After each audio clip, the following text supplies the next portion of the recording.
அஸ்ஸலாமு அலைக்கும். எல்லாம் நல்லா இருக்கீங்களா? இன்னைக்கு நம்ம சேனலில் இப்போ நம்ம பார்த்துட்டு இருக்கிறது பிரியாணி. வேறு லெவலாக சூப்பராக வந்துச்சு. 7 கிலோவில் சிக்கன் பிரியாணி நம்ம ரெடி பண்ணோம். நம்ம இதை வந்து ஃப்ரை பண்ணிலாம் நம்ம இது பண்ணலை. இது வந்து வறுத்த பிரியாணி கிடையாது, சாதாரணமாக பிரியாணி போட்டோம். வேறு லெவலாக சூப்பராக வந்துச்சு, நல்லாவும் இருந்துச்சு. நீங்கள் 7 கிலோ போடுறீங்கன்னு சொன்னால் இதை நோட் பண்ணி நீங்கள் போட்டுக்கலாம். பிரியாணி மசாலா வந்து அதுக்கு வந்து 6 பாக்கெட் எடுத்திருக்கேன் 50 கிராமில். தக்காளி சாஸ் 2 பாக்கெட் எடுத்திருக்கேன். தக்காளி வந்து இந்த ஒரு சட்டியில் தான் நமக்கு அரிசி இருந்துச்சு ஃபுல்லாக. அதை நல்லா கழுவிட்டு அப்படியே ஊற வச்சுருங்க. வெங்காயம் ஒரு 2 கிலோ எடுத்துக்கோங்க. தக்காளியும் அதே போல் 2 கிலோ எடுத்துக்கோங்க. பச்சை மிளகா ஒரு 20 எடுத்துக்கோங்க. அதே போல் நம்ம வந்து அரிசி 7 கிலோ எடுத்துருக்கோம். கறியும் 7 கிலோ. 1.5 லிட்டரு தயிர் பால் வாங்கி வீட்டிலே நான் தயிர் உர ஊற்றினேன். ரொம்ப சூப்பராக கெட்டியாக எவ்வளோ சூப்பராக இருக்குது பாருங்கள். அதே போல் மல்லிக்கீரை, புதினாக்கீரை, ரம்பலை, இதுதான். Oil 1.25 litre. உப்பு தேவையான அளவு. மசாலா வேறு என்ன மசாலா நம்ம சேர்க்க போகிறோம்? மிளகாத்தூள் வந்து 50 கிராம். 50 கிராம் வேணாம் அப்படின்னு சொன்னீங்கன்னா 50 கிராம் நான் ஃபுல்லாக போட்டேன். நீங்கள் 50 கிராம் வேணான்னு சொன்னாக்கா ஒரு 40 கிராம் போல் எடுத்துகிட்டு 10 கிராம் நீங்கள் குறைச்சி வச்சுக்கலாம். இப்போ சட்டி வச்சு கொஞ்சமாக எண்ணெய் ஊற்றிக்கங்க. ஒரு 2 கரண்டி போல் எண்ணெய் ஊற்றிட்டு வெங்காயத்தை எல்லாத்தையும் அதில் சேர்த்துருங்க. சேர்த்து லேசாக வதங்கி வரட்டும். கொஞ்சம் நேரம் கலர் மாறட்டும். வெங்காயத்தோடைய கொஞ்சம் நேரம் கலர் மாறின பிறகு நம்ம ஆயில் எல்லாத்தையும் நம்ம சேர்த்துக்கலாம். கை விடாமல் கொஞ்சம் கிண்டிகிட்டே இருங்க. ஏன்னா கொஞ்சமாக எண்ணெய் ஊற்றிருக்கும், கொஞ்சம் பிடிச்சாலும் பிடிக்கும். அதனால் நீங்கள் கொஞ்சம் கிளறி விட்டுட்டே இருங்க. அடுப்பை கொஞ்சம் வேணால் ஸ்லோ பண்ணி வச்சுட்டு நீங்கள் கிளறி விட்டுலாம். வேகமாக சீக்கிரம் வேலை பார்க்கணும்னு சொன்னால் அடுப்பை கொஞ்சம் வேகமாக வச்சுட்டு கொஞ்சம் கிளறி விட்டுட்டே இருங்க. சீக்கிரம் வதங்கி வந்துடும். எதுக்காக எண்ணெயை கம்மியாக ஊற்றுறோம்னு சொன்னால் சீக்கிரம் வெங்காயம் வதங்கி வரணும். இந்த அடுப்பு வந்து கேஸ் அடுப்பு கொஞ்சம் ஹையாக எரியும் இல்லையா? அதனால் நான் எல்லாத்தையுமே இப்போவே சேர்த்துட்டேன். 1.5 லிட்டரையும் நான் இப்போவே சேர்த்துட்டேன். முந்திரி வந்து ஒரு 50 கிராம் போல் எடுத்து அரைச்சி கொண்டு வந்துடுங்க. பட்டை, பிரிஞ்சலை, ஏலக்காய் இதெல்லாம் ஒரு கொஞ்சமாக நீங்கள் போட்டுக்குங்க. ஏன்னா பிரிஞ்சலை ஒரு 3 போட்டுக்குங்க. பட்டை வந்து 2 பட்டை எடுத்துக்கலாம். ஒரு 5 ஏலக்காய் எடுத்துக்கோங்க, அது போதும். இது எல்லாத்தையும் நம்ம வந்து இதுலேயே வதங்கிட்டு இருக்க வெங்காயத்துலேயே நீங்கள் சேர்த்துருங்க. சேர்த்து நல்லா வதங்கி கொண்டு வாங்க. வெங்காயம் நல்லா ஃப்ரை ஆகி வரட்டும். 2 கிலோ வெங்காயம் நல்லா நைஸாக கட் பண்ணி எடுத்து வந்தோம். நல்லா வதக்கிடுங்க.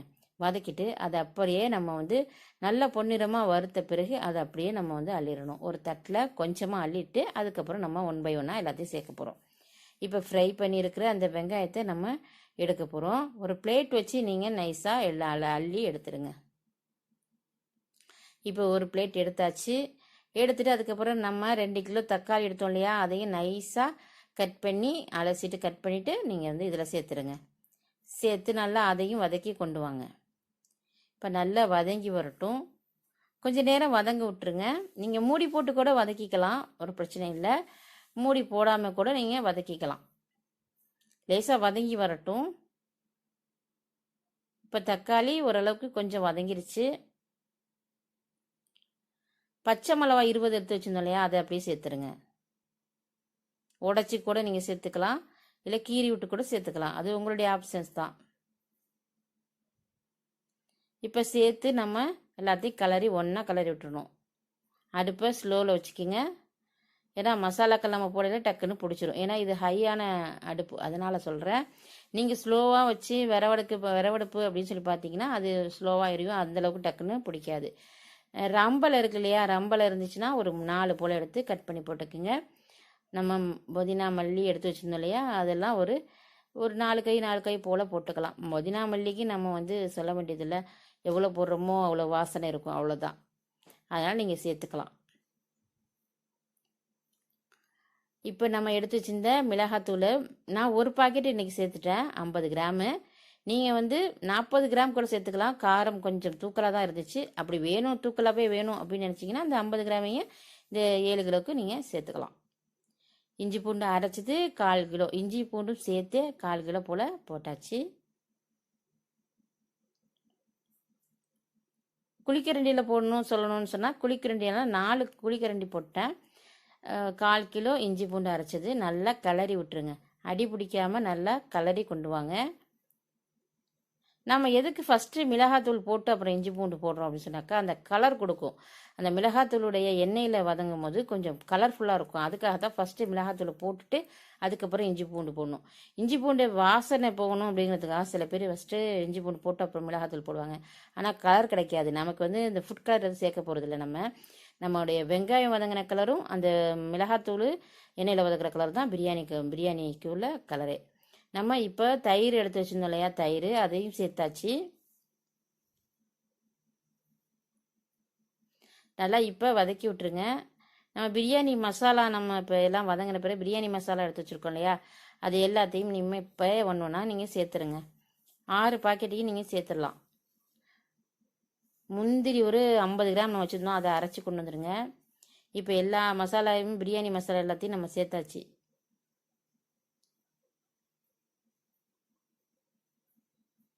நம்ம சேனலை ஃபஸ்ட் டைம் பார்க்குறீங்கன்னு சொன்னாக்கா சப்ஸ்கிரைப் பண்ணி வச்சுங்க, பெல்லைக்கனை கிளிக் பண்ணுங்கள், ஆளுங்கிற சிம்பிள் வச்சுங்க. அப்போ தான் உங்களுக்கு நோட்டிஃபிகேஷன் வரும், பார்த்து பயன்பெறலாம்.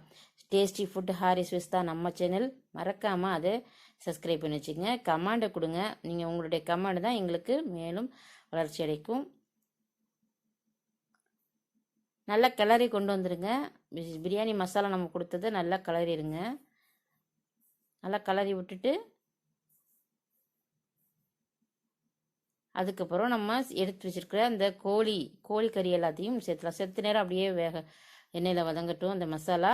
அதுக்கப்புறம் நம்ம எடுத்து வச்சுருக்கிற அந்த கோழி கறிலாம் சுத்தம் பண்ணி வச்சுருக்கோம் இல்லையா, மஞ்சத்தூள் போட்டு அலசி வச்சுருக்கோம் இல்லையா, அது எல்லாத்தையும் சேர்த்துருங்க. எல்லாத்தையும் சேர்த்து ஒரு கிளறி விட்டு உப்பு தேவையான அளவு சேர்க்க வேண்டியதான்.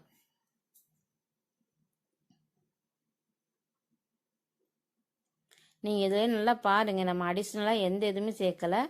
நம்ம அடிஷ்னலாக புதுசாக எதுவுமே சேர்க்கலை. நம்ம எப்போதும் போடுற மெத்தடில் தான் நம்ம போடுறோம். ஆனால் குவான்டிட்டி அதிகமாக இருக்கும்போது உங்களுக்கு அதுக்கான அளவுகள் கொஞ்சம் கூட வரும், அவ்வளோதான். மற்றபடி எந்த ஒரு இதுவும் இல்லை. நீங்கள் எப்போதும் போலவே நம்ம பிரியாணி எப்போதும் நம்ம சேனலில் நிறைய பிரியாணி வகைகள் நம்ம போட்டுகிட்டே இருக்கோம். அந்த வகையில் இது வந்து இன்றைக்கி 7 கிலோ சிக்கன் பிரியாணி தான், வறுத்த பிரியாணி, இது மாதிரி நிறைய மட்டன் பிரியாணி, இது மாதிரி நிறைய ஹைதராபாத் பிரியாணிலாம் வேறு லெவலாக சூப்பராக இருந்துச்சு. அதெல்லாம் நீங்கள் போய் செக் பண்ணி பார்த்துக்குங்க, சூப்பராக இருக்கும். ஈஸியாக ஹைதராபாத் பிரியாணிக்கு வந்து ஈஸியாக போட்டுடலாம். ஊற வைக்கிறது மட்டும்தான் டைம் கொடுக்கும். அதெல்லாம் சூப்பராக போட்டுடலாம். நல்லா டேஸ்ட்டாக இருக்கும், செமையாகவும் இருக்கும். இப்போ வந்து நம்ம சாதாரணமாக நம்ம சிக்கன் பிரியாணி தான் இன்றைக்கி நம்ம போட்டுட்ருக்கோம். இது வறுத்த பிரியாணியும் இல்லை, சும்மா நம்ம வந்து இன்றைக்கி வந்து நம்ம சாதாரண சிக்கன் பிரியாணி தான் போட்டுட்ருக்கோம். இதுவும் சூப்பராக வந்துச்சு, நல்லா இருந்துச்சு. வேணான்னு சொல்கிறவங்க கூட விரும்பி சாப்பிடுவாங்க, அந்த அளவுக்கு இருக்கும். டேஸ்ட்டு வேறு லெவலாக இருக்கும். இப்போ கொஞ்சம் நேரம் நம்ம மூடி போட்டு வதங்கின கறியை வந்து வேக வச்சோம். கொஞ்சம் லைட்டாக பிடிக்குதுன்னு சொன்னால் நீங்கள் அளந்து வச்சிருந்த தண்ணியிலேருந்து கொஞ்சம் சேர்த்துக்குங்க. நானும் அது போல் தான் கொஞ்சமாக சேர்த்துட்டேன். சேர்த்து செத்த நேரம் வேக விடணும்ல, கறி கொஞ்சம் நேரம் வேகணும். அதுக்காக கொஞ்சம் தண்ணி அளந்து வச்ச தண்ணியிலேருந்து கொஞ்சமாக நீங்கள் நம்ம அளவு எடுத்துருக்கோம் இல்லையா, அதுலேருந்து கொஞ்சமாக சேர்த்துருங்க. சேர்த்துட்டு நம்ம ஒரு கிலோ அரிசி பிரியாணிக்கு நம்ம 1.5 எலுமிச்சம்பழம் நம்ம எடுப்போம். 1.5லேருந்து பெருசாக இருந்தால் 1.5, சின்னதாக இருந்தால் 2 எலுமிச்சம்பழம் நம்ம எடுத்து ஊற்றுவோம். அப்போ தான் நல்லாயிருக்கும். அந்த கணக்கு பண்ணிவிட்டு நீங்கள் 7 கிலோவுக்கு எத்தனைங்கிறது 14 எலுமிச்சம்பழம் எடுத்து நல்லா புழிஞ்சு இதை மாதிரி நான் ஊற்றிட்டேன். நல்லா வடிகட்டி அதில் சேர்த்து இப்போ நீங்கள் கிளறி விட்டுறணும். இப்போ நான் தண்ணியிலே சேர்த்துட்டேன். இன்னொரு அளவு தண்ணியை நம்ம இதில் சேர்க்க போகிறோம். இதுக்கு தேவையான அளவு உப்பு போட்டுட்டோம் ஃபஸ்ட்டே. இதுக்கு தேவையானது எல்லாம் பார்த்துட்டு உப்பு, காரம், மசாலா எல்லாமே செக் பண்ணிக்கலாம். சூப்பராக இருக்கும். இப்போ கொதி வரட்டும், மூடி வச்சுருங்க. கொதி வரட்டும். கொதி வந்த பிறகு நம்ம அரிசி எடுத்து வச்சுருந்தோம் இல்லையா, அதெல்லாம் தண்ணி இல்லாமல் நல்லா வடிகட்டி எடுத்துக்கணும். அப்படி உங்களுக்கு சிரமமாக இருக்குது அப்படின்னு சொன்னாக்கா ஒரு பிளேட் வச்சுக்கிங்க. அரிசியை நல்லா கழுவிட்டு அதில் தூக்கி வச்சு அப்படியே எடுத்து வச்சிங்கன்னு சொன்னால் உங்களுக்கு ஈஸியாக பிளேட்டை நம்ம ரவுண்ட் பிளேட்டில் நம்ம எடுத்து வச்சோம்னு சொன்னால் ஈஸியாக தண்ணி இல்லாமல் அடித்து கொஞ்சம் எடுத்து வச்சு சீக்கிரமாக போட்டுடலாம் அரிசியை. பெரிய சட்டியோடு நம்ம தூக்க முடியல அப்படின்னு சொன்னாக்கா இந்த டிப்ஸை நீங்கள் யூஸ் பண்ணிக்கிங்க. அரிசி வடிகட்டுறதுக்கு நீங்கள் வேறு ஏதாவது வச்சுருக்கீங்க அப்படின்னு சொன்னாக்கா அதில் கூட நீங்கள் துணியை போட்டு ஒரு சட்டி, இது அன்னக்கூடை, இது மாதிரிலாம் இருக்கும். ஹோல் உள்ள அன்னக்கூடைகள் இருக்கும். அப்புறம் மரத்தில் உள்ள இந்த இதுலலாம் உள்ள அந்த கூடை இருக்கும். அந்த கூடையில் கூட நீங்கள் ஒரு துணியை போட்டுட்டு நீங்கள் அரிசியை தண்ணி வடிய வச்சிடலாம். அது உங்களுடைய ஆப்ஷன்ஸ், உங்களுக்கு தகுந்தாற் போல் நீங்கள் போட்டுக்கலாம். இப்போ நம்ம கலரி கொண்டு வந்துட்டோம். சூப்பராக இப்போ தம் போகிற ஸ்டேஜுக்கு வந்து நல்லா கொதிச்சு வந்துடுச்சு. சும்மா சும்மா நம்ம போட்டு அரிசியை போட்டு நம்ம கிளறவே கூடாது. கிளறினீங்கன்னா ரொம்ப கிளறினீங்கன்னா சீக்கிரம் உடஞ்சி போயிடும். 2 கிளறு கிளறி விட்டு மூடி விட்டு திரும்ப மூடி திறந்துட்டு 2 கிளறு கிளறி விடணும். அதுக்கப்புறம் நம்ம அரைச்சி வச்சிருக்க அந்த முந்திரியை சேர்த்துருங்க. தண்ணியில் இருக்கும் தண்ணியும் அரிசியுமா இருக்கும் போதே முந்திரியை நம்ம சேர்த்துடணும். ஃபஸ்ட்டே நம்ம அந்த தண்ணியில் சேர்த்தோம்னு சொன்னாக்கா அந்த முந்திரிலாம் இப்போ கீழே உட்காந்து அடி பிடிக்க ஆரம்பிச்சிடும். அதனால நம்ம இந்த மாதிரி ஸ்டேஜ்லையும் சேர்க்கலாம். சும்மா சதசதன்னு இருக்கு இல்லையா, அப்பவும் சேர்க்கலாம். நான் இப்போ தான் இந்த சேர்த்துட்டேன் பாருங்க. சதசதன்னு இப்படி இருக்கும்போது சேர்த்திங்கன்னா அடி பிடிக்காது. ஃபர்ஸ்ட்லேயே நீங்கள் சேர்த்துட்டீங்கன்னு சொன்னாக்கா கொஞ்சம் அடி பிடிக்கும். ஏன்னா முந்திரிலாம் போய் கீழே உட்காந்துச்சுன்னு சொன்னாக்கா நம்ம கிளற முடியாது. கிளறும் போது அடி பிடிச்சிரும். அதுக்காக தான் இப்படி நம்ம எல்லாத்தையும் கிளறி ஒன்று போல் கிளறி விட்டாச்சு. இது மேலே இப்போ நம்ம எடுத்து வச்சுருந்தோம் வெங்காயம், மல்லி, புதினா, ரம்பலை, நெய், இது எல்லாத்தையும் ஊற்றி நம்ம தம் போட போகிறோம். அவ்வளோதான். இப்போ நம்ம இந்த ஸ்டேஜ் வரும்போது தான் நம்ம அந்த தக்காளி சாஸ் நம்ம சேர்க்குறோம். சேர்த்து ஒரு கிளறணும். கிளறிட்டு அதுக்கப்புறம் நம்ம எடுத்து வச்சிருக்கிற எல்லா பொருட்களையும் போட்டு ஒரு 20 நிமிஷம் அடுப்பை ஸ்லோவில் வச்சு ஒரு 20 நிமிஷம் நீங்கள் தம் போடுங்க. தம் போட்டு எடுத்தீங்கன்னா சூப்பரான சுவையான டேஸ்ட்டில் சிக்கன் பிரியாணி கிடைக்கும். அந்த கறிகளில் அந்த உப்புலாம் சேர்ந்துட்டு செம்மையாக இருக்கும். வாசனையும் வேறு லெவலாக இருக்கும். பார்க்குறதுக்கும் கலர்ஃபுல்லாக இருக்கும். நம்ம ஃபுட் கலர் சேர்க்காமையே பிரியாணியுடைய அந்த ஒரிஜினல் கலர் கிடைக்கும். நல்லாவும் இருக்கும், டேஸ்ட்டாக இருக்கும். நீங்கள் ட்ரை பண்ணி பாருங்கள். நான் சொன்ன மெத்தடில் ட்ரை பண்ணி பார்த்து அதே மாதிரி வந்துச்சா இல்லைங்கிறத மறக்காமல் எனக்கு கமெண்ட் பண்ணி ஷேர் பண்ணுங்கள். இதே போல் அடுத்தடுத்த வீடியோ உங்களுக்கு வந்துகிட்டே இருக்கும். தேங்க்ஸ் ஃபார் வாட்சிங்.